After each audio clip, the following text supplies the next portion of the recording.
Hola a todos, bienvenidos al podcast del día de hoy. Mi nombre es Ana María y hoy vamos a estarlos acompañando en una conversación sobre el lenguaje y la sociolingüística. Un tema que es muy interesante y que nos va a permitir entender cómo la forma en la que hablamos está relacionada con la sociedad, la cultura y los contextos en los que vivimos. Bueno, para hablar un poquito de eso quisiera darles como un pequeño preámbulo de lo que vamos a hablar y quisiera empezar por el tema del lenguaje. El lenguaje no es solo una herramienta para comunicarnos, también refleja quiénes somos, de dónde venimos y cómo nos relacionamos con los demás. Por eso, desde la sociolingüística, podemos analizar cómo factores como la comunidad, la cultura o incluso la situación en la que hablamos influye en nuestra manera de usar el lenguaje. Para esta conversación no voy a estar sola, como lo dije anteriormente, me van a estar acompañando mis compañeras Miss Verónica y Miss Belandia. Miss Verónica es la maestra líder de Pre-K4 y Melanie es la maestra líder de Pre-K5. Con ellas estaremos compartiendo algunas ideas, reflexiones y ejemplos cómo sobre el lenguaje se conecta con la vida social y con nuestras experiencias cotidianas. Así que vamos a invitarlos a quedarse con nosotros y escuchar la conversación y poder reflexionar un poco más sobre algo que usamos todos los días, el lenguaje. Ahora sí, comencemos. ¿Cómo cambia el lenguaje según el contexto, la cultura y los hablantes? Bueno, la situación es, aquí en esta mesa, las tres hablamos español. Ana es de Colombia, Miss Martínez es del norte de México, sur de Estados Unidos, ella es bilingüe. Yo soy del centro de México, de la Ciudad de México, y aunque las tres hablamos español, puede ser que conozcamos palabras que suenen igual, pero las usamos en diferente contexto, dependiendo de lo que queremos decir. Poniendo un ejemplo muy burdo a lo mejor, nosotros decimos que alguien tiene resaca. Esa es una palabra que las tres conocemos, ¿cierto? Lo que significa tener resaca. Pero yo sé que en Colombia la resaca le llaman guayabo, ¿cierto? Sí, guayabo. En México, en el centro de México, podemos llamarle cruda. Yo no sé si tú conocías, Melanie, esas palabras. Sí conozco la palabra, pero no la uso como ustedes. O sea, como... Que cruda significa resaca, por ejemplo. Sí, bueno. yo no uso esas palabras. O sea, mi lenguaje cambia dependiendo de lo que yo estoy haciendo, pero no son palabras como las que ustedes que hablan más que yo. Sí, porque no es son usos, bueno, aquí aplica lo que serían usos y costumbres, porque también dependiendo del contexto cultural de con quién estés conversando, son las palabras que vas a usar, porque si por ejemplo tú estás en un contexto intelectual, no vas a llegar a decir, en vez de decir, no sé, fulanito tuvo resaca, no vas a decir fulanito amaneció con cruda, porque puede ser un lenguaje vulgar, digámoslo así, ¿cierto? Y lo mismo en las palabras del norte de México son diferentes a las palabras que se usan en el centro de México. No sé, por ejemplo, algo que yo he notado mucho aquí con los hispanohablantes es que para llamarle al pasto, al césped, al grass, mucha gente del norte le dice zacate. Sí, Zacate. Y esa es una palabra que yo, como zacate, lo que entiendo, lo que entendemos en el centro de México es como la esponja con la que te tallas cuando te vas a bañar. Eso es zacate. Yo no sabía eso. Ok, nosotros conocemos el grass, césped como pasto, ¿no? Ahora mi compañera Melanie va a hablarnos un poco sobre el lenguaje. Okay, yo pienso que para mí el significado cambia bastante dependiendo de la persona con la que la está hablando. Por ejemplo, aquí donde vivimos, habla mucho la gente, usa el lenguaje como Tex-Mex. Para mí eso pierde bastante formalidad. Yo digo, pues, no te voy a tomar en serio, porque para mí no estás hablando muy bien el lenguaje. Estás cambiándole a tu forma, estás adaptando en donde estás, tu región. Para mí eso cambia mucho. Yo no le tengo bastante como respeto a eso, a como alguien como usted que está hablando muy bien en el español o a ti que tú también hablas muy bien en español. Estoy de acuerdo con lo que estás diciendo, pero si lo pensamos muy a fondo, eso puede ser un prejuicio, porque finalmente el lenguaje tú lo vas aprendiendo dependiendo de dónde vives, de la gente que te rodeas, y el lenguaje es algo vivo que se va adaptando y va cambiando según las generaciones, según el paso del tiempo, según lo que te pidan a ti decir o hacer. Lo que dices es muy cierto, para que la gente te tome en serio, dependiendo del ámbito en el que estés, tienes que aprender a pulir la manera en cómo te expresas y a pulir las cosas que dices. Eso te da más confianza a la hora de expresarte. La cosa es que a la hora de hacer el switch between English and Spanish, it's more difficult because, like, I'm speaking in English, I'm feeling like I don't have the confidence to express my ideas the way I'm doing it in Spanish. So that's something that it's holding me back, and then I'm going to switch again. Porque eso es algo que yo no sé, solo pienso que lo que te da la confianza es que lo practiques todos los días, que sigas hablándolo. La cuestión, volviendo a los prejuicios, es esa. O sea, yo estoy de acuerdo con lo que dices, Melanie, de que si tú no tienes unas bases sólidas para expresarte en español y no usas las palabras correctas, dependiendo con quién estés hablando, ya sea en un nivel intelectual, bueno, no intelectual, no quiero decirlo así, sino en un nivel académico más formal. Sí. Y lo mismo es para el otro lado. Si tú estás en un ámbito familiar o de amistades, tú no vas a usar palabras muy rebuscadas para expresar lo que quieres decir en el momento, porque vas a parecer que estás blufeando o showing off. So, yo creo que eso aplica el cambio cultural y social del lenguaje. Sí, eso sí. Eso sí, pero sí, a la vez para mí, o sea, en tema de significado, lo que significa para mí, eso para mí cambia bastante. O sea, yo sé que la gente a veces batalla, a veces no muchos aprenden como nosotros, no muchos tenemos el primer lenguaje español. Y sí, puede ser que sea, what was the word you used? Prejuicio. Sí, prejuicio. Puede que sea, pero para mí es más de lo que, como yo lo tomo. O sea, ¿sí? Si yo miro que alguien está diciendo, oh, te vas a parquear aquí, I'm like, oh, no. Estoy totalmente de acuerdo pero contigo. Tengo que decirles algo. Parquear se usa en Colombia para parquear el carro. Sí. Nosotros no tenemos otra forma de decir parquear, o no que yo sepa. Fíjate que esa es una de las cuestiones del lenguaje más asombrosas que yo veo, porque en México, en el español, tenemos palabras que agarramos del inglés y que adaptamos al idioma. Y yo me estoy dando cuenta, hasta que me vine a vivir aquí, y se usan palabras, por ejemplo, en México para decir, cuando tú llevas a alguien, que le vas a llevarlo a alguien en coche de un lugar para otro, que estás transportándolo. En México se usa decir mucho, ¿me puedes dar un ride? Se escuchaba así, pero ahora entiendo que la palabra decir, ¿me puedes dar un ride? Viene del inglés de can you give me a ride? It is when somebody is driving you to some place to another place. So we adapt that word ride in Spanish for saying give me a ride. O sea, we modify that word. Instead of say give me a drive me or give me a ride, we say dame un ride. That's an example. Y lo de parquear, como tú dices, es muy Tex-Mex, que también a mí, cuando yo llegué aquí, o sea, fue un choque cultural, porque mi esposo me lo dice para molestarme, parquear la yarda en la troca, o parquear la troca en la yarda. Sí.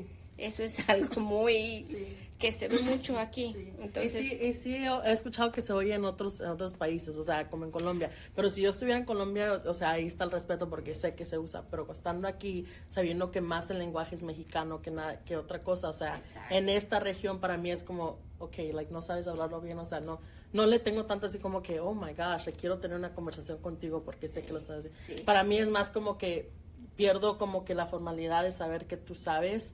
Y o sea, pierdo el interés de querer hablar o tratar de usar el español, porque sé que si vas a estar hablando así, entonces pues mejor habla inglés, o sea, hablo inglés contigo para no hacerte batallar o no hacer, o sea. Fíjate que yo estoy muy de acuerdo en lo que dices, pero es una cuestión complicada, porque no quiero presumir ni pecar de ostentosa, o cuál es la palabra, to show off, like, no, pero encontrar gente que hable español, no quiero calificar y decir buen español, aquí en South Texas es muy difícil, porque no sé por qué, sino, bueno, mucha gente que yo he conocido cuando llegué aquí, lo que decían es, si tú en los 50s, estabas en los 60s, hablabas español, los maestros te pegaban, porque el español no era permitido en la escuela. The only way that you can survive is speaking English. So, los padres dejaron de enseñar el español a los hijos por eso, y eso es un prejuicio también, y así es como las lenguas se van extinguiendo. Y eso cambia para mí bastante porque yo no soy de aquí, yo no soy de Corpus, yo soy del Valle. So, para mí, estando en el Valle, hay más probabilidad de encontrar a alguien que sí tenga el primer lenguaje que sea español, a que estar aquí en Corpus y escuchar a alguien que lo tenga. So, para mí también fue como un shock venir para acá porque dije, no, pues sí está más difícil encontrar a alguien que sí sepa. Exacto, pero ¿sabes qué es muy... asombroso darte cuenta, si tú vas a San Antonio, en San Antonio encuentras más personas hablando español no quiero sonar prejuiciosa, pero español como se habla en México, español, no español del Valle, no Tex-Mex, español. ¿A qué se deba? No lo sé.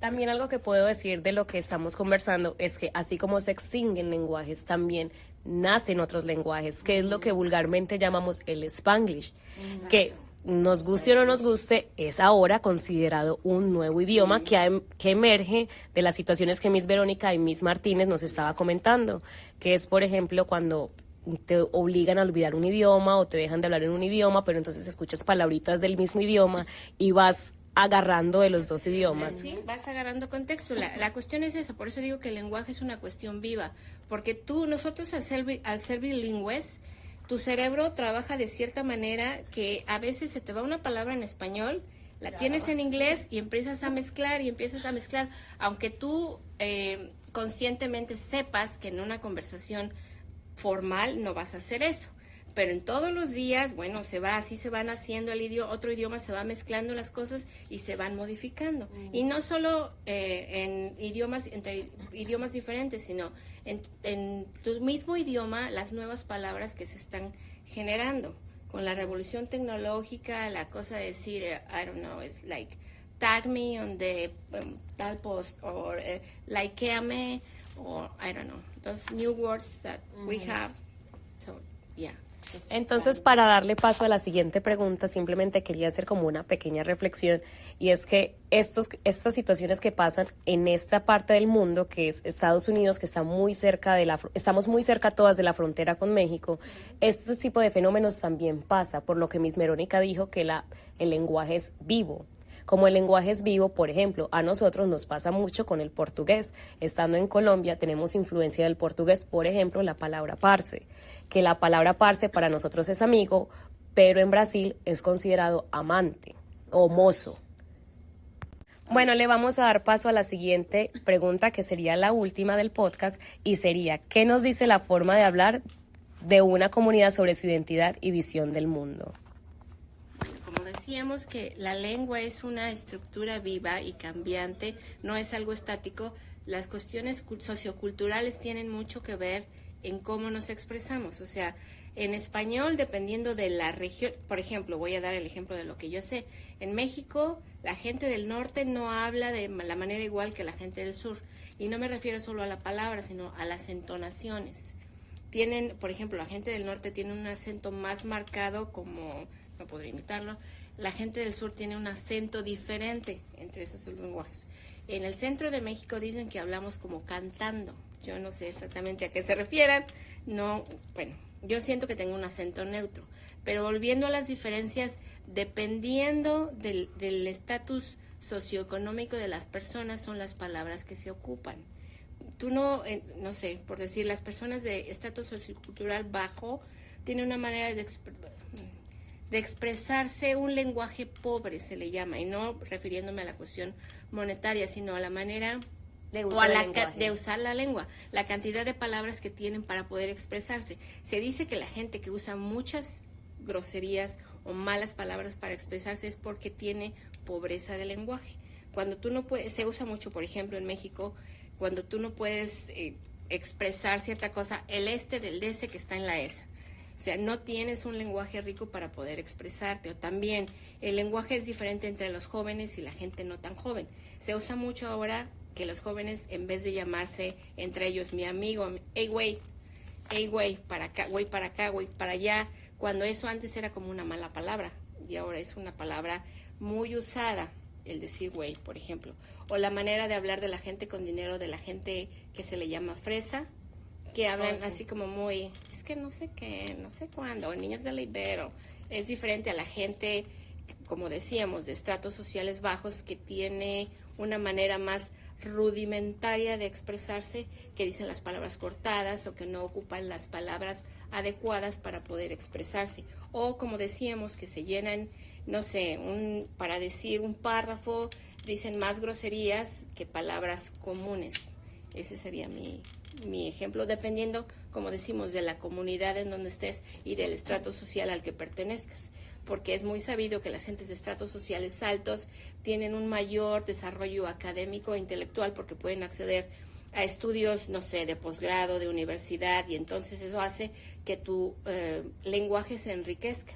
Lo mismo al leer, entre más leas, más palabras aprendes, tu manera de expresarte cambia y tienes más posibilidades para decir una misma cosa, puedes decirla de maneras diferentes porque tu lenguaje es más amplio.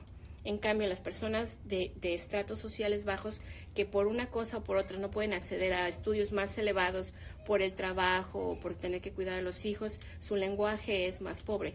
No pueden expresarse de la misma manera que la gente que tiene más tiempo o más recursos para el estudio lo pueden hacer. Algo que es súper interesante, lo que Miss Verónica está diciendo, es que yo creo que esto es una ley universal del lenguaje. No importa en qué parte del mundo estés, el lenguaje también tiene su pobreza y también tiene su riqueza.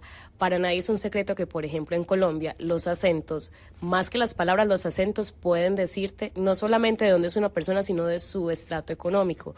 Por ejemplo, las personas que son campesinas en Colombia no hablan con el acento que yo estoy hablando en este momento. Por ejemplo, ellos dicen, Ave María, pues mi amor. Cuando tú hablas así, tú estás haciendo un acento que puede indicar no solo un estrato social, sino también un estilo de vida, unas costumbres y una cultura. Quiero decir algo ahorita que estás diciendo eso, hablando del lenguaje, que pueden ser modas, por ejemplo, lo siento, es que me vino a la cabeza este ejemplo, Bad Bunny. Todo mundo conoce a Bad Bunny, ¿cierto? Bueno, la generación a la que yo pertenezco, que es la generación X, así como que nos jalamos los cabellos porque ¿qué carambas está diciendo el hombre? Yo no entiendo y está cantando en español, no entiendo una sola palabra de lo que está diciendo. Esa es una. La otra que me infarta, yo sé que a muchos les gusta, gran artista, whatever, la cantidad de palabras vulgares, las voy a calificar así, que ocupa en cada estrofa de sus canciones. Bueno, para mí es así como que, bueno, qué pobreza del lenguaje, cual artista, esa es mi opinión. Pero lo que es cierto es que se ve una vez más cómo el lenguaje evoluciona y las cosas que antes no se aceptaban ahora son aceptadas y son, ¿cómo se dice? No alabadas, pero son de gusto general. Entonces Bad Bunny es un gran artista que para mi gusto no tiene un buen uso del español, pero aún así pues a la gente le gusta. Que es, por ejemplo, el caso que pasaría conmigo, que yo pertenezco a la generación Z, se podría decir Millennial Z, estoy entre esas dos, y yo he visto la normalización, por ejemplo, de las malas palabras, porque ahora hay una teoría sobre el idioma y es que ahora decimos malas palabras para justificar emociones. Por ejemplo, mi esposo cuando se enoja dice chingada madre y yo cuando me enojo digo otras groserías. Entonces, cuando este tipo de cosas pasan, las normalizamos porque decimos, ya no son malas palabras, ya son una respuesta a una emoción o a un sentimiento.